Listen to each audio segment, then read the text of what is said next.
Welcome. I'm Cathy Bua, founder of Cathy's Rum Cake Caterers, Inc. My little business started out of my pantry as a dream. It grew to 3 vibrant stores.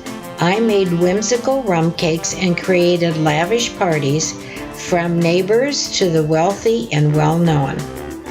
Share my journey, an adventure with Hollywood beginnings.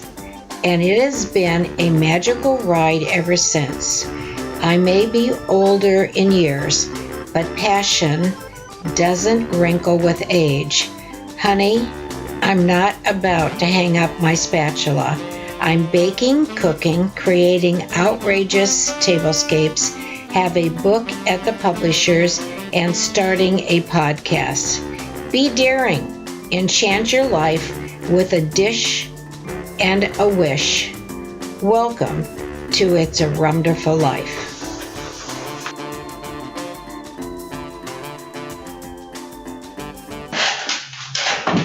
All right. Okay, I'm Cathy Bua, and I'm bringing you a real treat tonight. I'm bringing my little sister Joanne to introduce you to, and she is numero uno sister. The only one I have, but she'd still be number one even if I had 3. She is a marvelous, marvelous cook. She is, Mama said, the smart one. She is. I brought her from California, and she was going to do the bookwork at my rum cake, and she ended up being the kitchen and putting us on the map with her wonderful, wonderful recipes. We never had a chef in our kitchen because we didn't think it was fair to try to ask a chef who was highly trained to do what we did with our recipes. Wait a minute. I mean, again, introductions. I did. You didn't say me? Mr. Erie. What the? I mean, Yeah, I'm sorry. honest to God. I'm sorry. Well, the other sister? Maybe. Good be. What? Jesus.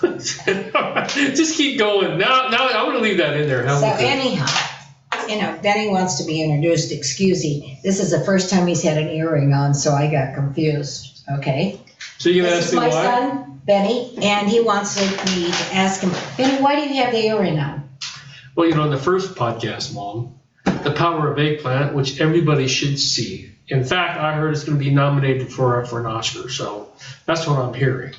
Anyway, we're showing our cousin Tony Linder came out. He and his wife Barbara, love you cousins, came out, took us to dinner, and we showed him the podcast, right? Mm-hmm. And he's looking at the podcast and he's saying, "Oh my God, how did you get that guy in there to do that podcast?" I said, "Tony, what are you talking about?" And I've heard this before, and I told people, "Hey, thanks a lot to get back to work." I said, "What are you talking about?" "The guy in the Food Channel." I said, "Guy Farrar?" He goes, "Yeah, Guy Farrar." I said, "That's me, man." He goes, "Oh, really?"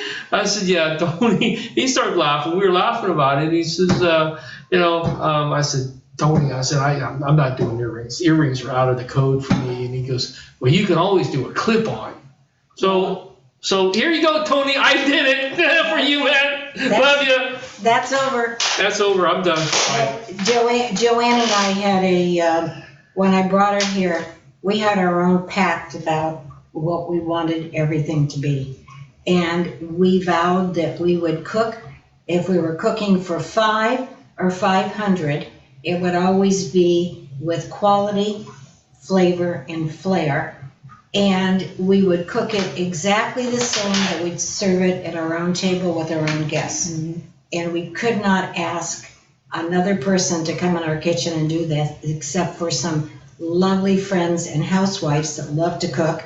So we brought them in, she put them under her wing, she turned them out, and this is one of her signature dishes. Joe? Yeah, that's my Pasta Primavera, which I'm showing you today 3 different ways that you can make it. You can make it with the traditional cream sauce, which I have here. You can make it with an olive oil, just an olive oil sauce. And you can make it into a salad with a little bit of red wine vinegar. And I added tomatoes. for the salad. But it has all sorts of wonderful things in it. You start out with the bowtie pasta, and you cook it al dente, which means, no, that's not my date. You cook it al dente, which means that it's got some bite to it. If your pasta turns white when you're cooking it, you've cooked it too long. It should have a hint of yellow, and you notice it's just a little bit of a bite. You drain it off, and you have by now cooked some cauliflower, broccoli, carrots, and mushrooms with a little onion. And at the last minute, you add peas. And you toss this with your white sauce, and you get Pasta Primavera. Or sometimes I want just a clean olive oil base. I cook it the same way, putting the peas in last, just before you serve it. And you have a different pasta totally. It's so good with the olive oil, but you gotta use a good olive oil, remember that. No cutting corners on that. And then I also make it into a salad. I cool my pasta down with cold water, and then I add olive oil, basil, and red wine vinegar dressing, and it has a little bit of garlic. And then I put the same vegetables, adding the little cherry tomatoes cut in half, and it becomes a wonderful salad which you can take on picnics because it does not have a mayonnaise dressing. And it'll hold up even in this horrible weather we have in Arizona. And you can enjoy a nice pasta salad out at a picnic. Now, I'm going to... No, hold on. Let me ask. The color of al dente, how do you know it's al dente? It's a little yellow. It's on the yellow side. So if I cook it, it gets white, it's overdone. It's overdone. Okay. But the brilliant part about Joanne, not only she had these fabulous recipes, but she would, if we had a wedding and she was serving this for 350 people, this did not scare her. She could cook this at what, Joanne, 12 o'clock in the afternoon? Yes. And I would pull it out and put it in silver shakers at 7:30, 8 o'clock. It still had the same quality to it. It was never mushy, never soggy, and always raved over.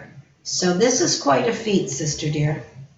This is why Mama said she was the smartest. She figured all these things out herself, and this was good. And we're going to have the recipes in the descriptions, Instagram, and on YouTube. So this is good. Now your wish, Benny. Well, I wish we had some. Hey, yeah, I wish, bring that on. okay, go ahead. Well, I think what we were talking about too is, maybe to expand it before the wish, is that how did you make like the same quality for 10, for 100, 200, what you've done parties up to how much? How many people? 12, 1,500. Yeah. So, I mean, how'd you guys, both of you, how'd you keep the quality? We learned how to handle and store everything so that it was perfectly fresh when it went out on those tables. And it was just trial and error. So to help everybody out there, give us an example. Well, your pasta with a cream sauce. You had to know that you had to put twice or a little more than twice the sauce on it, because pasta absorbs that sauce. And if you don't, it becomes very dry. So I always made extra sauce, and it was in there. Now to keep your vegetables fresh, you can have them all ready to go. and just toss them into the hot pasta with a hot sauce, which you have made and put in a warmer. And that keeps your colors on your vegetables bright and fresh. And you just toss them in there the last minute when you heat it.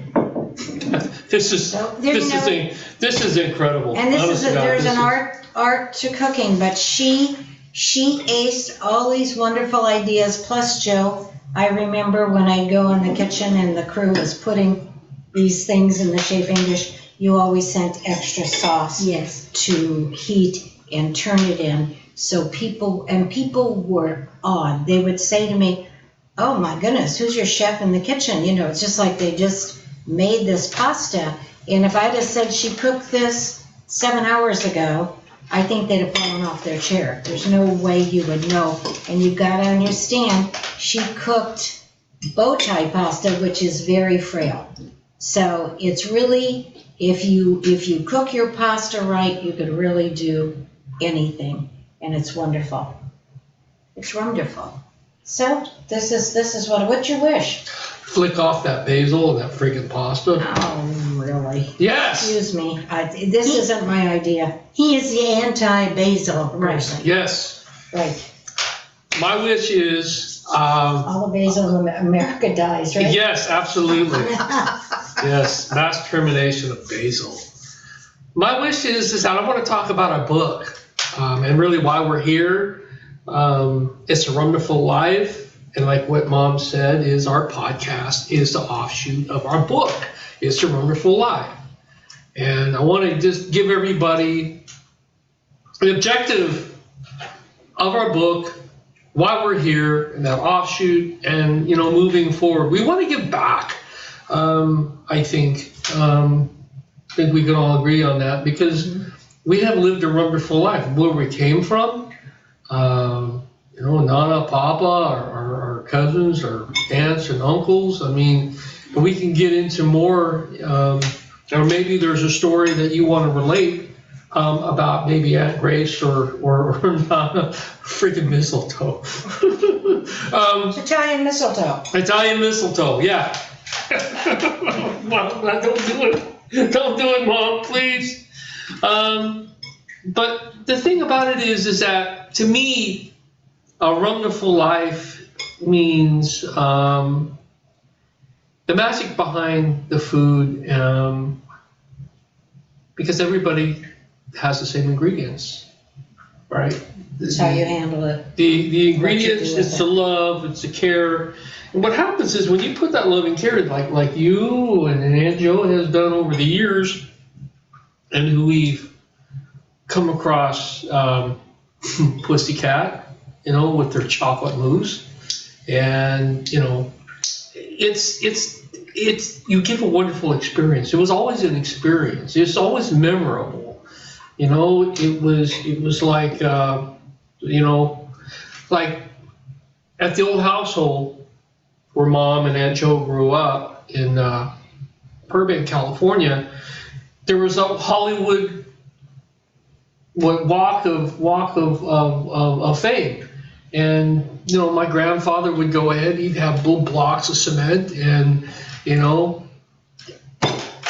visiting cousins, friends would go ahead and, you know, put their fingerprints and footprints in these blocks, and they would line from the backyard all the way down this long stretch in the backyard to the barbecue. But, I mean, and neat things were, you don't have to go through all that, but, you know, these are the things, you just do it with food. I mean, this is great memory. So to me, a Rumderful life is the fellowship, the memory that comes from that love, that care of food. And sharing and enjoying. Well, Auntie, what does it mean to you? It's the joy that I get from watching people eat and exclaim over how good it is, and especially when they go back for seconds. Isn't that the best? Yes. I didn't go out on a lot of the parties. Cathy would go out. I'd send the food out because often I had multiple parties in one day. And my first question when the crew came back was, did you have to scrape anything from the plates? Or did they actually eat it? And they tell me, that wasn't enough to feed a starving cat. So I feel that was my satisfaction, and that's my wish for my wonderful life, is that I can continue cooking and making people happy. And you've done it, sister dear.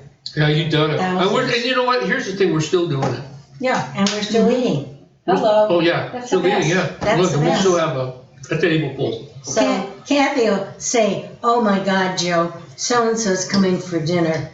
And I haven't got anything out, and I don't know. And I says, well, throw some pasta sauce on the stove, and I've got some meatballs in the freezer. Right.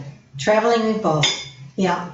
My meatballs traveled by air to San Diego when my granddaughter and my son and daughter-in-law, and they were over there. One of my granddaughter's friends was flying over, so I went with her at the same time, and we had this bag, Ziploc of meatballs, and we're in the airport, and people are looking and they're kind of sniffing. You know, Ziplocs are great, but the meatball aroma came through. And her little girlfriend's sitting next to me, and she says, Joanne, those smell so good. Could I just sneak a meatball? I said, sure. And here she is in the middle of Sky Harbor eating a meatball. Well, And other people are looking at us like we're crazy. and you know what? Just because they've never had one of their meatballs. But anyhow, we want to say thank you. And thank you for enduring. Well, wait a minute, hold on. What's a wonderful life mean to you? My wonderful life is exactly what my sister said. Making people happy, enjoying, make a bountiful table. Having people come into my table, sit down and say, oh my gosh, I could hardly wait to start, or what are we having? Or, oh, the aromas. It's just really, you open the door and you should pull them in. And then they never want to go home until every bite is gone. Right. That's what it is. So should we say thank you? Have a wonderful life? No, not yet. Not yet. Because we need to ask, we need some support here. We need to go ahead, subscribe to our YouTube channel, subscribe to It's a Rumderful Life, Instagram, It's a Rumderful Life. Because what we're doing is with our book is that we're looking for support to get it published. If you love our stories, let us know. And the thing about it too is that we're giving back again. So if you want to talk about, if you want to hear some advice from Aunt Joanne or Mom here, Cathy, let us know. Auntie, what's that email address?